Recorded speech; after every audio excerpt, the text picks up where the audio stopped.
ามดำหน้าแล้วคิดหอดสคันพี่น้องแต่ละปีนะสคันหันเพิ่งก็มาซอยนะมาซอยนะเป็นป่าคนเลยกล้วยป่าสบายดีสวัสดีพ่อพี่น้องวันนี้ก็ไปหน้าคือเก่าพี่น้องมื้อวานนี่กับมื้อซืนนี่นะลูกกาได้มื้อนี่นะดำหน้าพี่น้องเอ้ยกำลังจะพาเดี๋ยวไปนะ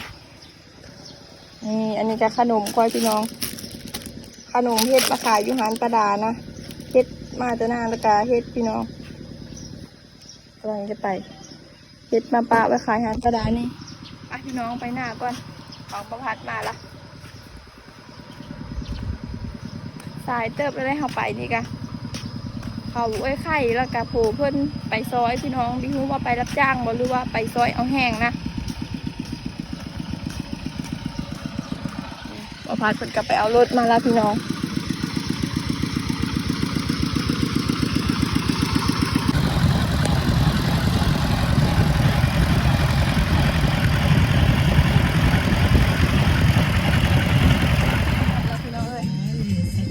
หอดหน้าแป้งนี่มาแวะเอาน้ำพี่เลิกหมุนกันเด้อพี่เลิกหมุนกันเด้อพอไอ้แป้งพี่น้องเลยตักขึ้นมาจูน้ำกูไม่โหกูโหเที่ยวอันฉลาดไปหน้าอากูน้ำกูไม่เตะเราขึ้นมาสมมติพร้อมน้ำนะกลับไปอีกดำมือนี่นะลูกกาดต้นเสาดูดเอาว่านำพี่น้องดูดเอาพี่น้องใส่งามมาดิน้ำบ่อสร้างเก่านี่เลยพี่น้องที่ได้มาตาเขิงเกิดแล้วนี่ค่ะน้องก็ไปใส่เนาะ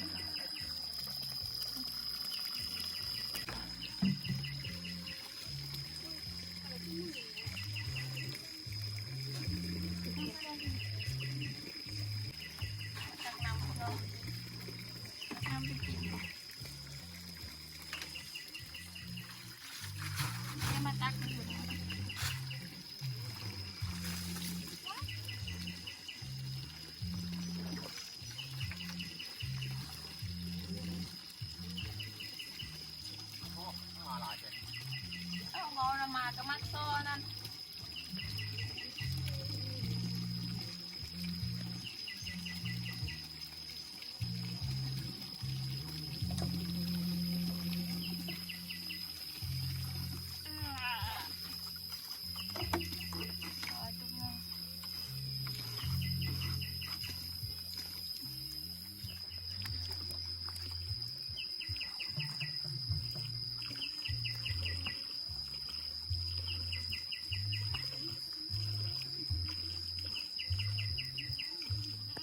พี่น้องอันนี้นะป่าสาไปซื้อมาปล่อยนะ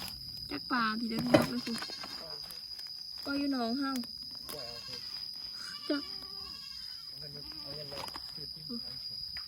ปล่อยแล้วก็ปัดน้ำท่วมกะลุงเซ่พูมาเลยนะพันโนพักไว้เลยเอาอันนี้ลงพี่น้องไปป่าเดี๋ยวลงได้วันนี้ได้ปันข้าวปันน้ำยาแล้วก็ลงลูกกานะพี่เคยกับไอ้ไข่ก็มาซอยพี่น้องสะแอมก็มาก็เดี๋ยวไปยุ่งเฮินผู้ได้สะแอมก็มาก็ขึ้นมาแต่ลูกกานี่ตอนแรกไม่ได้จังดำกะดำครึ่งมือลกครึ่งมือนะนั่นเซ่เพื่อทันในฮอนเอ็ดเพื่อนี่นะนั่งลงแอมเอ็ดไว้นะดินมาชิเลอร์หน้าเอี่ยมนะตาโตมาน้อยรถนี่เสือลูกอีกี้รถนี่เสือแอมเนาะพาเดี๋ยวพูดชวนพาเดี๋ยวอยู่ถึงนี่ได้พี่น้องเลยพาเดี๋ยวนังลินอยู่ผมนี่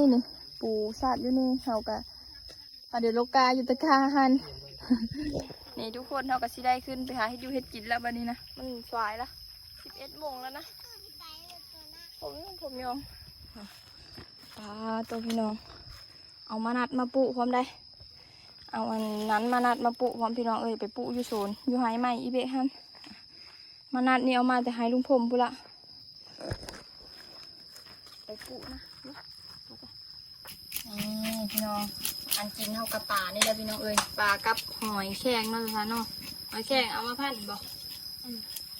อันนี้นะเอาก้อยพี่น้องจะคุณเฮ็ดเมนูพี่น้องเพื่อนเราเบิ่งก่อนก้อยได้บ่พี่น้องก้อยได้เธอประดับตั้งนึงจะซื้อโลเท่าเลยโล60 3 ตัวได้จักโลฮัน3 ตัวนี่น่ะได้จักโลวะ2 โลป่า2 โล8ก็ประมาณเท่าเลย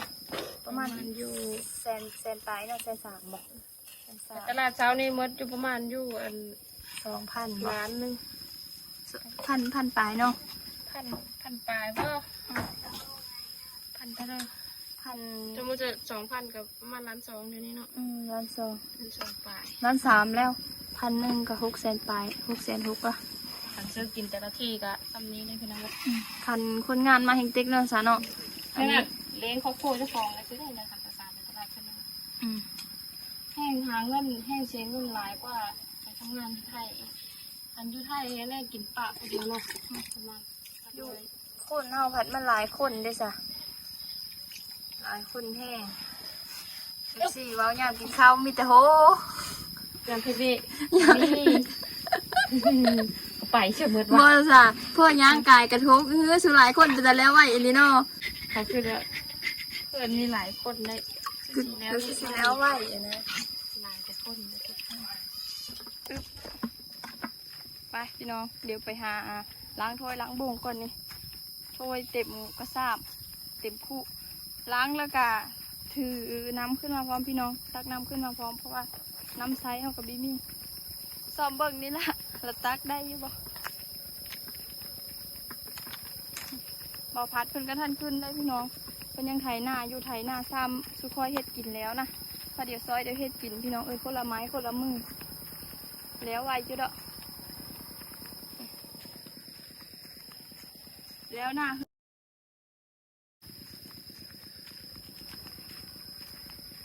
เพราะว่านักสุดก็มีแต่หน้าเฮ้ยใหญ่นี่นะพี่น้องป้าตัวจะล้างถ้วยอยู่บ่นี่เดี๋ยวไปหาล้างอยู่หน้าค่ะพูดตัวเขาท่านได้ถ่ายพูดมาพัดไถหน้าอยู่พี่น้องขับเช้าเพื่อนไถผู้เดียวเพื่อนนะไข่ขาดดำมือแรงสุก้อยกับพาเดียวลูกกา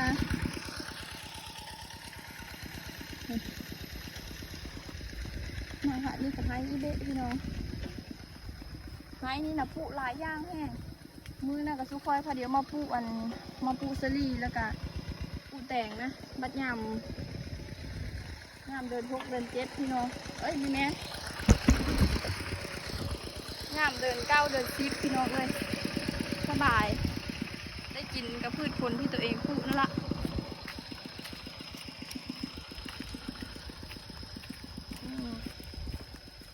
ล้างถ้วย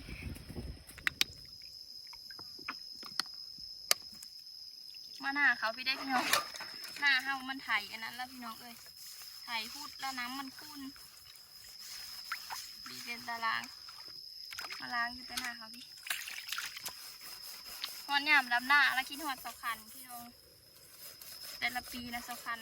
ปีกายนี่สคันเพิ่งจะมาซอยนะมาซอยดำให้ดำนายแล้วพี่น้องซอยเดียวเอาแห้งเดียวปีนี้ไอคอนก็ไปสคันก็ไปหาเงินอยู่กรุงเทพเมื่อละเห็น FC หลายคนก็ถามนะไล่มีรอพี่น้องถามว่าเจ้าคันนะไปเฮ็ดเวะอยู่ซิเลอร์อยู่จังหวัดพี่เลอแบบนี้นะเฮ็ดเวะพี่เลออันนี้ค่อยกับบีจักเลยว่าอยู่จังหวัดพี่เลอเสือหูจักแต่ว่าเพิ่นเฮ็ดงานพี่เลอนะเพิ่นเคยบอกอยู่แต่ว่าเฮามีจื้อพี่น้องคิดหน่อยจ้อยโทรหาเดียอยู่พี่น้องแต่ว่าไม่ได้ดูนะเพราะว่าเพิ่นก็เฮ็ดงาน มือวางกับส้นน้อยพี่น้องเลยมือสคันวางกะคอยบีวางเพิ่นว่าปีหน้าเพิ่นมาพี่น้อง ถ้าเบิ่งปีหน้าเก็บ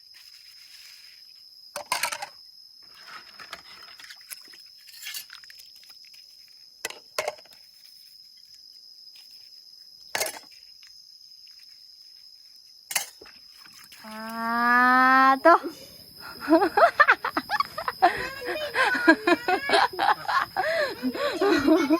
อย่ามาปูดชนี้ได้ถ่ายจะสิกะ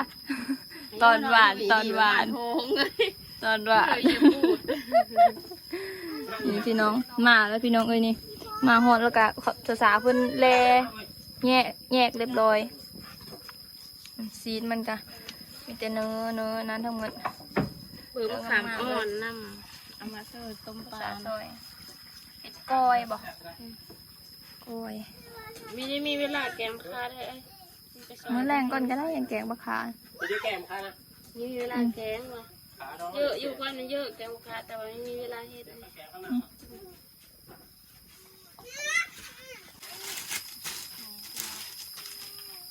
ว่าปรุงน้ำอันนี้มันน้ำต้มแล้วเสื้อลายที่ขา มีอยู่ครับเรากะลาอยู่ครับ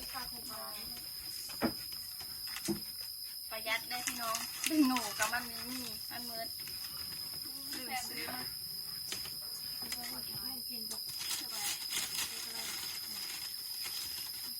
เน้นกือ มีช่วยตัวผานะครับขอโทษขอโทษ อันนี้นะน้ำต้มปลาพี่น้องเอ้ยซื้ออันกระเอ้ยโฮซิเคอร์แล้วก็โฮค่าแล้วก็จะเป็นโง่นะต้ม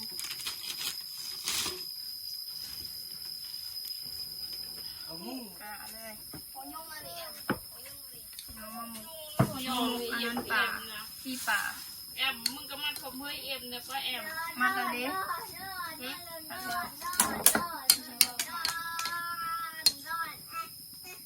ก็มีความสุขขนาดตัวเอง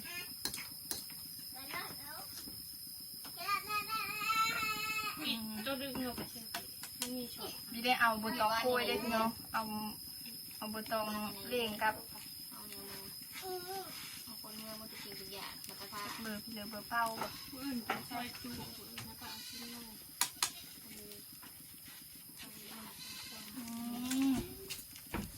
ได้ได้ แต่ตัวไข่ได้น้องสมิงตัวไข่หาคนได้ตัวไข่เอาอันนั้นเราพูดชี้แสกเลย เอาข้าวงูบ่มาเด้อพอจะกินซอยจุอื่นเลยพี่น้องจุกแล้วพี่น้องเอ้ยไปมกวันนี้กันไปมกก่อนเดี๋ยวอันนั้นก่อนมกก่อนมอนอะไรลูกแล้วได้แล้วแม่โอ้ไฟกิก้าจะฮัน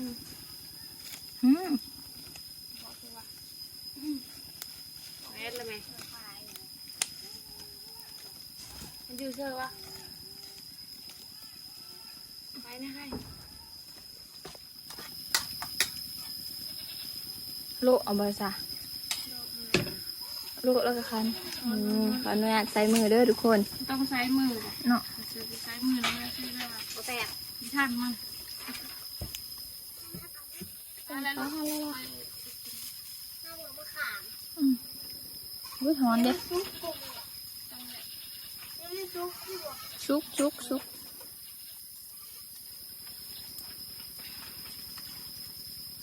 เฮ้ล่ะ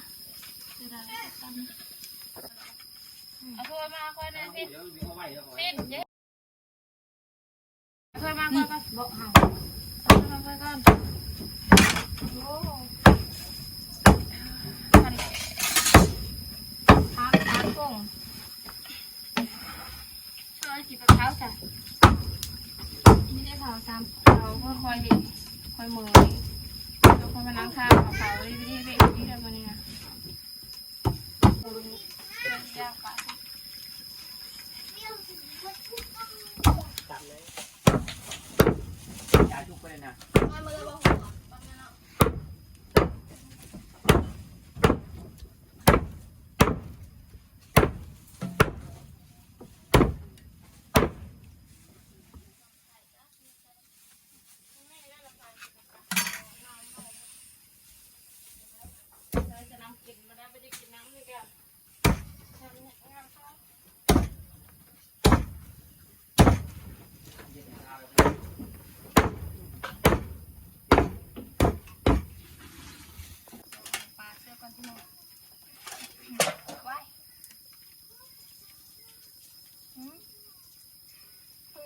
กับน้ำกาแฟเนาะ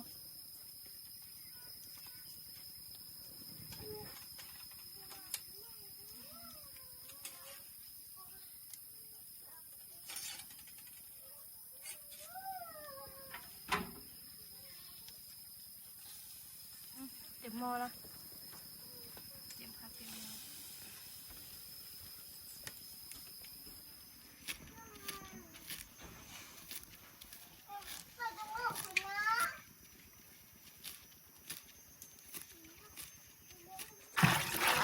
หอยแครงพี่น้อง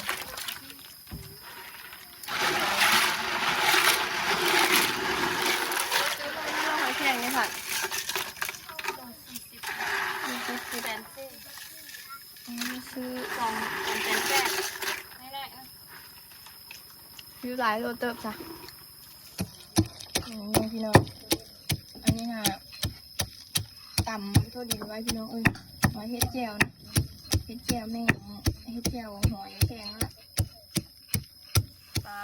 ตกอาหารทะเลอีเลยพี่น้องอาหารทะเลมากินอยู่หน้ามากินอยู่ไฮอยู่หน้าได้มื้อนี้ซากินเหนียวไปกินจะ แค่แบบขอบคุณไม่รู้มีกินเขาแค่แบบไม่ได้แบบไม่ได้บังล้ำบังรวยอนาคตข้างหน้ามีรู้จักว่ามันเป็นแล้วเลยแต่ตอนนี้กินอย่างเดียวว่าไงเอาอิ่มก็พอบอกบังให้ลูกหลานอิ่มก็พอเงินเดือนจะอ่อนจะต้องเงินกูกินนั่นแหละเลี้ยงอยู่ได้เฮากับเงินปีได้เฮาไปได้เงินเดือนได้เนี่ยมันก็เลี้ยงนี่คนงานเฮากะมาเป็นทุกอย่างเลยพี่น้องบีแม่นแต่คนงานอย่างเดียวนะที่จริงก็คนในเฮิร์นเดียวแล้วพี่น้องใครกันแล้วซาเนาะเป็นมาซอยปีนี้มาซอยคู่ปีพี่น้องท่านนี่กับFCถามอีกแล้วเป็นยังคือช่วยมาโดนมาโดนจะมาซอยไปอยู่ได้ปีการนี่ก็ไปอยู่ได้นะคะว่าทนเพิ่นกับป้าเดียวมีซอยได้จ้างแล้วเหมาะเลยFCมาจ้างมารับจ้างแล้วปีกายนี่ผัดคือว่าชุดจำเอาแห้งชุดค่อยเนาะเอาเดี๋ยวไปเอาแม่ยินไม่เข้าที่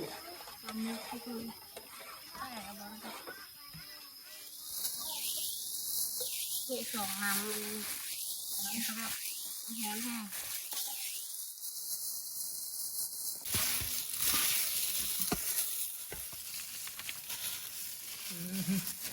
ผักอันนี้เนาะคือผักเป็นก้อย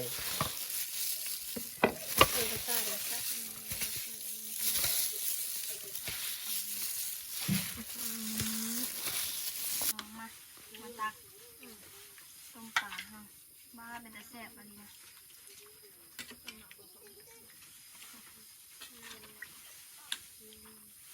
โอ้ยไปกินปลาซื้อก่อนอาหารตลาดหมดอาหารป่าแป้งพอแซ่บอะไรแป้งมีวิธี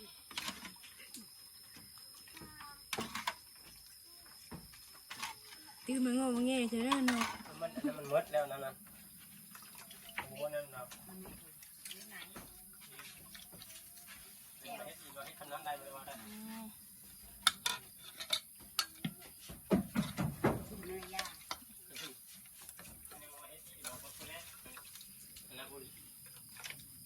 ขันไปก่อนเนาะ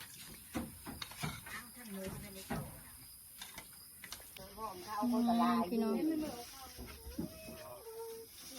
เพราะละซ้ำนี่พี่น้องมากำลังพาเดี๋ยวเฮาเป็นนู่นเราไปเคยอาหารสบายดีมาอาหารแซ่บยั่วมื้อนี้ยอดเลยเนาะผัดก็ขึ้นมาละกินข้าวพี่น้องกินข้าวน้ำเดียว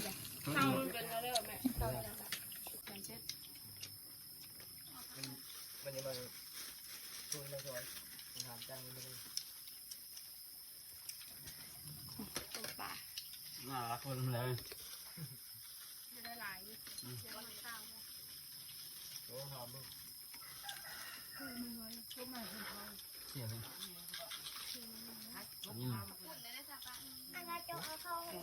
เจ้าเซียวผักไก่เลยกล้วยป่า วันยืนนั่นแหละเดี๋ยวย่านนี้มาแล้วมันเข้าใจเคยมามันแล้วใช่ไหม